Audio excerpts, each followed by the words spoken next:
जय माता दी दोस्तों। नवरात्रों में दुर्गा सप्तशती का पाठ करने के लिए क्या पूजा विधि है वो मैं पहले वाली वीडियो में बता चुकी हूँ। प्रथम दिन सबसे पहले हमें प्रार्थना, दुर्गा कवच, अर्गला, किलक करना होता है, जो कि मैं पिछले वीडियो में डाल चुकी हूँ। उसका लिंक मैं इस वीडियो में डाल दूँगी, आप वहाँ से देख लेना। दोस्तों, पाठ करते समय अगर कोई त्रुटि हो जाए तो उसके लिए मुझे माफ़ करना। तो चलिए अब हम भगवती माता का पहला अध्याय का पाठ करेंगे। ओम श्री दुर्गाए नमः। भगवती महिमा तथा मधु कैटप वध। महर्षि मार्कंडे जी बोले, सूर्य के पुत्र सावर्णी की उत्पत्ति की कथा कहता हूँ, सुनो।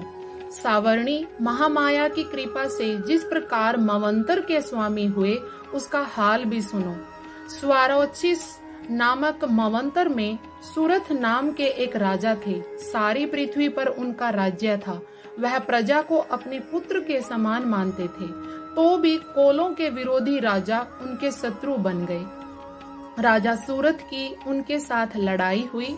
संख्या में कम होने पर भी राजा सूरथ युद्ध में उनसे हार गए। तब वह अपने नगर में आ गए। केवल नगर का राज्य ही उनके पास रह गया और वह उसी का राजा होकर राज्य करने लगे।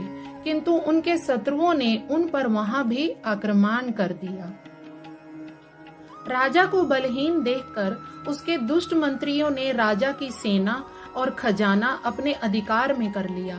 राजा सूरथ अपने राज्याधिकार को हार कर शिकार के बहाने घोड़े पर सवार होकर एक भयंकर वन में चले गए। उस वन में उन्होंने महर्षि मेधा का आश्रम देखा। वहां महर्षि मेधा अपने शिष्यों तथा मुनियों के मध्य बैठे हुए थे। वहां कितने ही हिंसक जीव परम शांति भाव से रहते थे। राजा सूरथ ने महर्षि मेधा को प्रणाम किया और महर्षि ने भी उसका उचित सत्कार किया। राजा सूरथ महर्षि के आश्रम में कुछ समय तक ठहरे, परंतु अपने नगर की ममता के आकर्षण से राजा अपने मन में सोचने लगे, पूर्व काल में पूर्वजों ने जिस नगर का पालन किया था वह आज मेरे हाथ से निकल गया। मेरे दुष्ट एवं दुरात्मा मंत्री ने मेरे नगर की अब धर्म से रक्षा कर रहे होंगे या नहीं। मेरा प्रधान हाथी, जो कि सदा मद की वर्षा करने वाला और सूरवीर था, मेरे बैरियों के वश में रहकर न जाने क्या क्या दुख भोग रहा होगा। मेरे आज्ञाकारी नौकर, जो मेरी कृपा से धन और भोजन पाने से सदैव सुखी रहते थे, अब निश्चय ही दुष्ट राजाओं का अनुसरण करते होंगे। मेरे दुष्ट एवं दुरात्मा मंत्रियों द्वारा व्यर्थ ही धन को व्यय करने से संचित किया हुआ मेरा खजाना एक दिन अवश्य खाली हो जाएगा। इस प्रकार की बहुत सी बातें सोचता हुआ राजा निरंतर दुखी रहता था। एक दिन राजा सूरथ ने महर्षि मेधा के आश्रम के निकट एक वैश्य को देखा। राजा ने उससे पूछा, भाई तुम कौन हो? यहाँ तुम्हारे आने का क्या कारण है? तुम मुझे शोकग्रस्त और अनमने से दिखाई देते हो, इसका क्या कारण है? राजा के यह नम्र वचन सुनकर वैश्य ने महाराज सूरथ को प्रणाम करके कहा, राजन, मेरा नाम समाधि है। मैं धनियों के कुल में उत्पन्न एक वैश्य हूँ। मेरे दुष्ट स्त्री पुत्र आदि ने मेरा सब धन छीन लिया है और मुझे घर से निकाल दिया है। मैं इस तरह से दुखी होकर इस वन में चला आया हूँ और यहाँ रहता हुआ मैं इस बात को भी नहीं जानता कि अब घर में इस समय सब कुशल है या नहीं। यहाँ मैं अपने परिवार का कोई समाचार भी नहीं पा सकता कि वह इस समय कुशल पूर्वक है या नहीं। मैं अपने पुत्रों के संबंध में यह भी नहीं जानता कि वह सदाचारी हैं या दुराचारी में फंसे हुए हैं। राजा बोले, जिन धन के लोभी स्त्री पुरुषों ने तुम्हें घर से निकाल दिया है, फिर भी तुम्हारा चित्त उनसे क्यों प्रेम करता है? वैश्य ने कहा, मेरे विषय में आपका ऐसा कहना ठीक है, किंतु मेरा मन इतना कठोर नहीं है। यद्यपि उन्होंने धन के लोभ में पड़कर और पितृ स्नेह को त्याग कर मुझे घर से निकाल दिया है, फिर भी मेरे मन में उनके लिए कठोरता नहीं आती। हे महामते, मेरा मन फिर भी उनसे क्यों फंस रहा है, इस बात को मैं नहीं जान रहा। मेरा चित्त उनके लिए दुखी है। मैं उनके लिए लंबी लंबी सांसें ले रहा हूँ। उन लोगों में प्रेम नाम को नहीं है, फिर भी ऐसे निस्नेहियों के लिए मेरा हृदय कठोर नहीं होता। इसके पश्चात महाराज सूरथ और समाधि वैश्य दोनों महर्षि मेधा के समीप गए। महर्षि को नमस्कार करके दोनों ने वार्ता आरंभ की। राजा बोले, हे भगवान, मैं आपसे एक बात पूछना चाहता हूँ, सो आप कृपा करके मुझे बताइए। मेरा मन मेरे अधीन नहीं है, इससे मैं बहुत दुखी हूँ। राज्य धनादि की चिंता अभी तक मुझे बनी हुई है। मेरी यह ममता अज्ञानियों की तरह बढ़ती ही जा रही है। महाराज, यह समाधि नामक वैश्य भी अपने घर से अपमानित होकर आया है। इसके स्वजनों ने भी इसे त्याग दिया है। स्वजनों से त्यागा हुआ भी यह उनसे हार्दिक प्रेम रखता है। इस तरह हम दोनों ही दुखी हैं। उन लोगों के अवगुणों को देखकर भी हम दोनों के मन में उनके लिए ममता जनित आकर्षण उत्पन्न हो रहा है।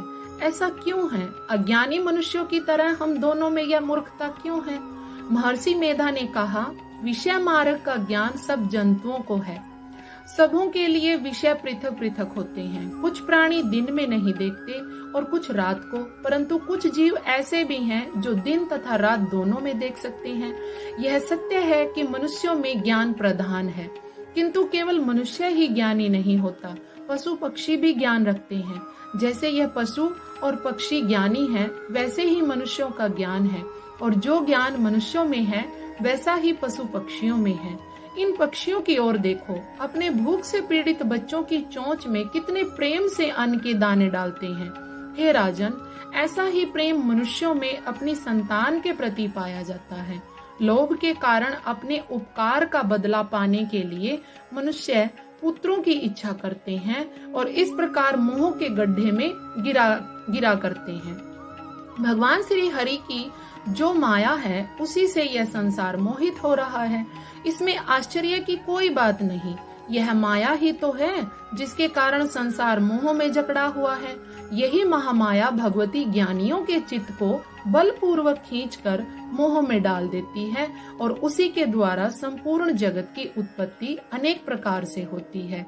यही भगवती देवी प्रसन्न होकर मनुष्य को मुक्ति प्रदान करती है।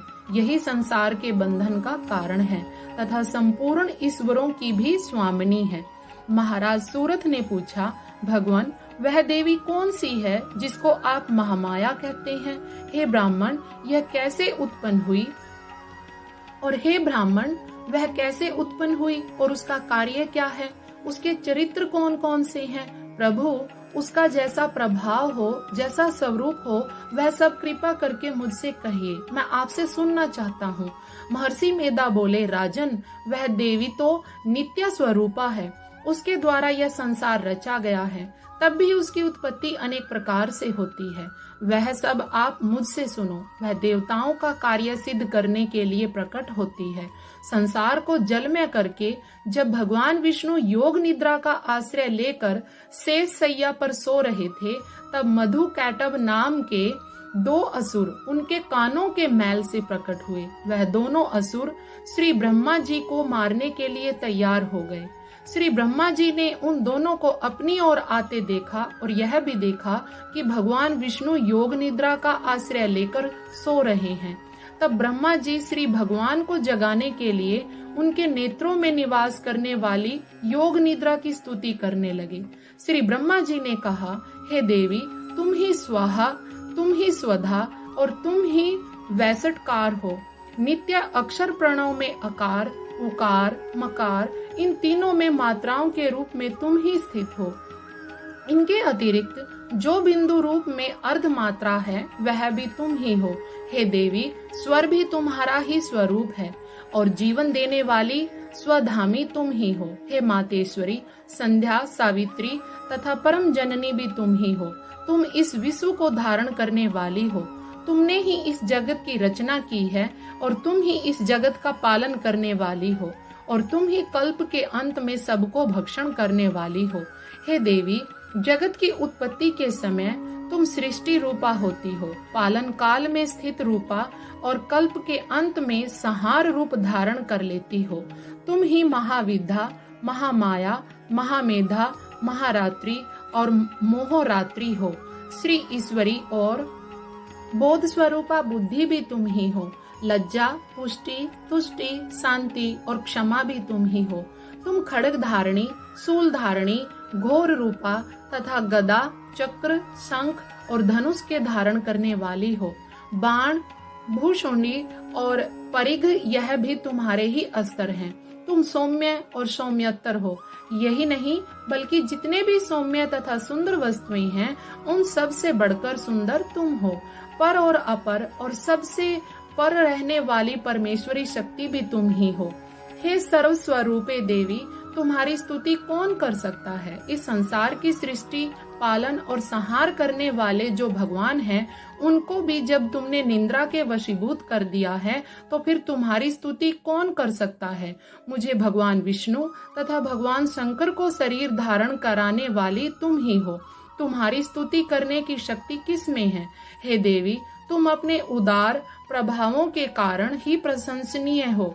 इस प्रकार स्तुति करते हुए ब्रह्मा जी ने प्रार्थना की, हे देवी, मधु और कैटब को जो भयंकर असुर हैं, इन्हें तो मोह में डाल दो और श्री हरि भगवान विष्णु को जल्दी जगा दो।